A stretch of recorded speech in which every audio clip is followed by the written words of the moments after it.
హక్కులు కల్పించవలసినటువంటి బాధ్యత ప్రభుత్వం పైన ఉంది. మంత్రి గారికి చెప్పవలసిన బాధ్యత మనపైన ఉంది. మరి ఇన్ఛార్జ్ మరి నియోజకవర్గ ఇన్ఛార్జిగా నా బాధ్యత కూడా నేను నెరవేరుస్తానని మాటిస్తున్నాను. తప్పకుండా ఎన్ని రోజులు రాలేనందుకు అంటే పనుల వల్లే నేను వచ్చి మీకు నా వాయిస్ మీకు వినిపించలేకపోయాను. మీరు దానికి క్షమించండి. అంటే పనులు అలా ఉంది. అక్క చెప్పండి, నేను చాలాసార్లు ఫోన్ చేశాను.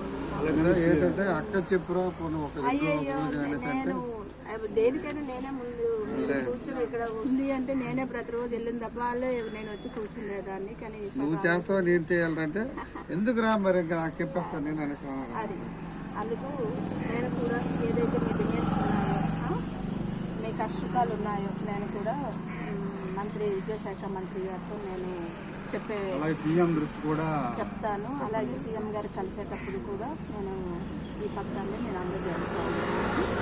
రేపు మంత్రి అమ్మ వస్తున్నారు, మన గిరిజన మంత్రి గారు వచ్చే అవకాశాలు ఉన్నాయి. ఒకవేళ వస్తే కొద్దిగా దృఢంగా లోతుగా చెప్పించే విధంగా చేయం మేడం, ప్రయత్నించండి. మా కష్టాలు ఎప్పటిప్పుడు మేడం మంచి 20 దాటిపోతుంది మేడం, 20 సంవత్సరాల వరకు రిటైర్మెంట్ కూడా ఏ శాలరీతో రిటైర్ కూడా అయిపోయినారు.